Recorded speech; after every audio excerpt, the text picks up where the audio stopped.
This happened when I was 18. I'm 22 now. I live in San Antonio, Texas. It was my senior year of high school, but this was when COVID just started blowing up, so everything began to shut down, including my school. Even though everyone was supposed to be staying home and being in quarantine, my friend group and I were going out more than ever. There wasn't much to do since all the non-essential businesses were closed, but one thing about me, I love urban exploring or exploring haunted places. To this day I still do. I'm not one to scare easily.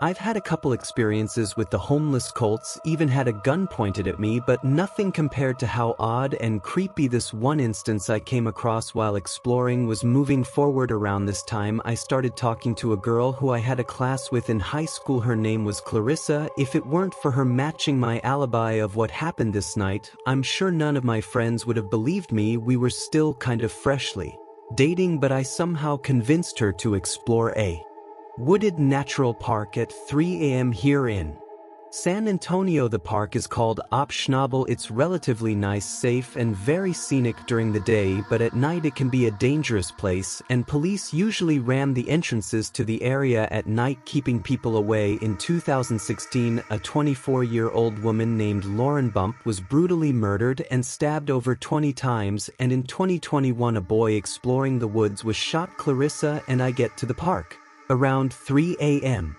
It's super creepy and pitch black. The trees do a really good job at covering the moonlight. I don't like to have my flashlight on because then my eyes can't adjust to the darkness and you can really only see what's lit up from the light. Plus, I wouldn't want someone to see my light from a far distance, so I like to keep them off while exploring. We were probably about 15 to 20 minutes in walking the main trail. I didn't plan to be in there for too long because it was kind of creepy and oddly quiet. That night I knew a trail that goes off the road that leads back to where my truck was parked. I told her we could take that trail, essentially making a full circle instead of walking all the way back around. She agreed, and so we began walking through that off-road trail. We were probably only about 2 minutes into the off-road trail when suddenly out of nowhere a flute began playing. Clarissa and I stopped dead in our tracks and looked at each other, just listening. Whoever was playing it was super in cadence and sounded like it was playing some sort of piece of music. However, there was no time for me to process that it may have sounded good. It was creepy as untruth. As I said before, I don't scare easily, but 15 seconds into the flute solo, Clarissa began trembling in fear and on the brink of crying. I was kind of just listening, but when Clarissa started praying to God to save her and forgive her for her sins, that's when I realized the severity of the situation. To be clear, it was super hard to pinpoint where the sound of the flute was coming from. It sounded like it was coming from the direction of the previous main trail, which was parallel to where we were, with about maybe 30 to 50 yards of woods in between, but it was getting louder and closer to the point where it sounded like the sound was right on top of us. Clarissa couldn't even focus because she was so scared, so I knew I had to man up and get us out of this situation. This is going to sound corny, but I told her, don't worry, I'm not going to let anything happen to you, and told her that we should run down the off-road trail to get away, so we did. We began to sprint. I believe the flute stopped playing, but it was hard to notice because I was more focused on getting the hell out of there. We only got about 30 feet when out of nowhere we heard the rustling of bushes and the snapping of leaves and twigs before something big dashed across the trail right in front of us. Now, this could have very well been a deer or some sort of bigger wildlife, but it was so strange because I could almost feel the size of whatever was in front of us. I don't know if it was from the wind or what. The only thing is, I never saw a silhouette or a shape of anything in front of us. Another strange thing is I didn't hear it coming and I didn't hear it run away. I only heard the dash right when it was right in front of us. As soon as we felt and heard whatever dashed across the trail right in front of us, we obviously turned back around and bolted in the other direction until we got back to the original point where we heard the flute, and then, as if whoever was playing it was waiting for us to return, the flute started to play again, loud and right on top of us. This time it was almost chiming. It sounded like it belonged to some sort of Irish jig song or something, but the chiming was still in cadence. However, it was still impossible to pinpoint where the sound was coming from. It was just surrounding us. At this point, my flight instincts kicked in because we were trapped. We had two options: either go back into the off-road trail where we heard that terrifying dash right in front of us,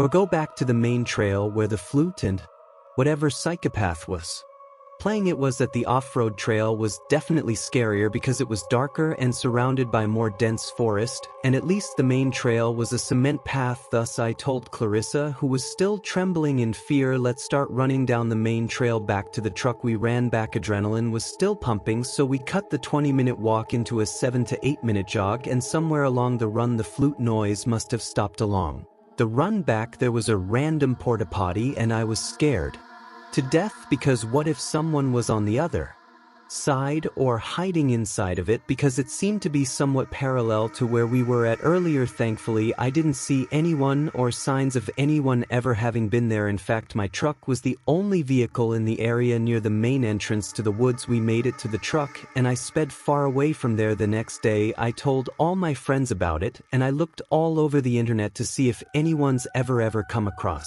anything like this. People claim to run into ghosts, cults, animals making terrifying noises, but a soft and rhythmic flute solo. I couldn't find anything on that, or maybe I just didn't look hard enough. I tried to figure out all the possibilities. There are some houses that eventually led into a neighborhood on the far edge of the woods, but those houses are at least a couple miles away, and we were fairly deep into the woods, so there's no way the sound could have traveled that far, because I'm telling you, the flute was clear as day, and it was 3 a.m. Obviously, I never found out who was playing that flute or what dashed right in front of us. I actually kind of got chills writing the story. The more I think about it, it actually seems more paranormal rather than something scary on a tangible level. I don't know if it was a person ghost cult or what. I'm really hoping someone might have a rational explanation. Either way, I never really went back to those woods at night. I still explore plenty of creepy places, but never really came across anything like that ever again. I'm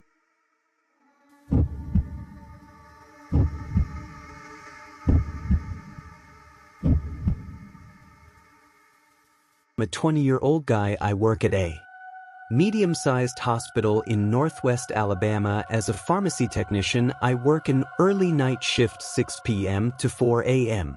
I'm also in charge of stocking the surgery rooms. I work for 7 days in a row, and then I have 7 days off. Working the 7 sucks, but the 7 even off feels amazing. I work Thursday through Wednesday, and on my 6th night working a Tuesday, I left a little early to go stay with my wife at her aunt's house about 30 minutes away from our house. She was babysitting her little cousins while her aunt and uncle were on a trip. The house didn't have any curtains, so she felt uneasy for the few nights she was there. I didn't go with her at first because it was during my work week, and she told me there was really no point if I was going to get there around 5 a.m. and then go to sleep once the sun started to rise. But on her last night babysitting, she felt extremely anxious, so I told her I was coming over. She is stubborn, but she thanked me and felt so much better. Once I arrived, working the night shift for the last 2 years has really taken a toll on me mentally, and I think I've started to develop some slight insomnia. I literally could not go to sleep after getting to my wife's aunt's house. This isn't anything new, but I had never stayed up for more than about 28 hours before. Even if I wanted to, I couldn't sleep because we had a really big day ahead of us. We had to drop her little cousins off at school. Our friend was having a gender reveal party. We had to go shopping because we had no groceries at home since she had been away for the last 3 days, and I had to be at work at 6 o'clock.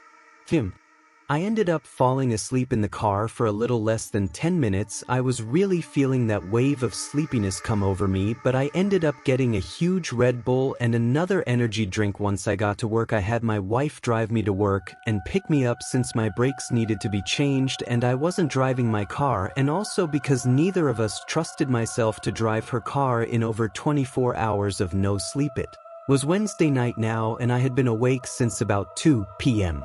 On Tuesday afternoon. My shift started out fine. If I could stay busy, that tired feeling wouldn't really get to me. I put in my earbuds and was listening to music as I was stuck in the surgery rooms with their meds. It was a weeknight, so there were still some late surgeries finishing up, and housekeeping was cleaning up some operating rooms that had been used. It's not uncommon for surgery personnel to come into the room I was in and grab something that the room they were using may be out of, so I usually turn around and at least smile, and they smile back. I was in my own little world stalking the ominous cell machine with meds and listening to music when I heard the door behind me open. There was that distinct high-pitched squeal when a door needs its hinges to be oiled, made the loud crash that heavy wooden doors make when they shut, so I turned around to see who it was, like always, except there was no one there. I didn't really get worried about it. Maybe they opened the door and saw I was in there and just decided to go to another room, so I continued on. As I pushed my car to the next room, the light in this room was off. I opened the door, and I swear I saw someone hunched over by the ominous cell machine digging through the sharp spin. If you don't know what that is, it's a bin where you dispose of needles and vials after use, instead of just putting them in a normal garbage can. Someone had already been caught doing this before in search of morphine and consequently was fired. I turned on the light. I was going to ask what they were doing, but when I turned the light on, there was no one there. Okay, now I was starting to get a little creeped out. I didn't know the time frame of when you could start hallucinating after not sleeping for over 24 hours, so I just told myself I was probably seeing things I needed to just down. I finished up stocking surgery with no other occurrences and headed back to the pharmacy at 2 a.m. Every night we have to deliver patient-specific medications to the nurses' station. I'm going to use the 5th floor as an example of how the floors are laid out, but each floor number corresponds with which floor they were on. There are 3 elevators in the middle of the floor. If you go left when getting off the elevator, there's the 5105,200 side, and if you go to the right, there's the 5,500 side. There are 2 wings on each side, so there are patient rooms numbered 5,105 to 5115, and the other wing has rooms 5201 to 5215. Each floor is laid out the exact same way, so each wing has 15 rooms on each side. To shorten the floor names, though, I'm going to refer to them as 5152 and 5455. Recently, the 5th floor, specifically the 5455 side, had been undergoing some remodeling, so our overflow floor, the 3rd floor, was where they put the patients who were on the 5455 side of the 5th floor. While they remodeled, the 5455 side was empty because there weren't that many people in the hospital that night. I made my way up the hospital delivering meds to the nurses' station floor by floor until I got to the 5th floor. I went to the 5152 side, delivered the meds, and decided to go check out the progress of the 5455 side. As I went over there, I just got creeped out. There were no nurses, no patients, just the long empty hallways. The surgery rooms are already empty and desolate most nights, so I'm used to walking around down there no problem, but seeing empty patient rooms just creeped me out.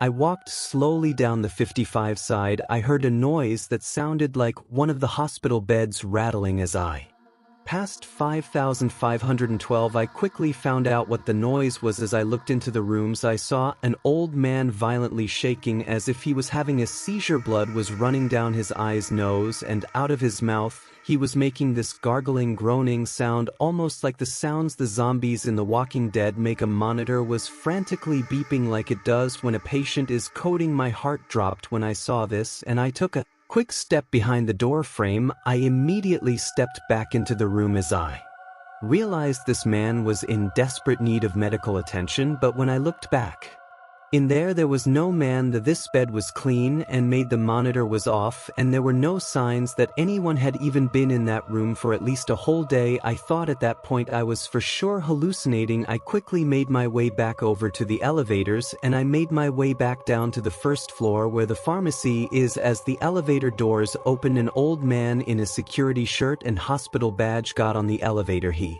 patted my shoulder as he walked past me. It was that same man I had seen moments before having a seizure and making those zombie-like noises. He smiled at me as the doors closed, and I watched the numbers on the elevator go all the way up to the 5th floor. I didn't push the button for the elevator to come back down, but the same elevator came back down to the 1st floor and opened. There was no one on the elevator. I ran back to the pharmacy and sat in a chair for the rest of my shift until my wife came and picked me up. As I was waiting, I Googled when hallucinations start when you haven't slept. It said between 30 and 48 hours, and I was on Hour 38 of no sleep, so it made sense. The pharmacy's located directly under the 54-55 side, so when I walk in I can see the window at the end of the hospital wing on the 24, 34, 44 and 54 side. Sometimes as I wait on the elevator on that side to go back down to the pharmacy, I look out the window. As I was walking out to my wife's car, I looked back up at the 5th floor window and saw the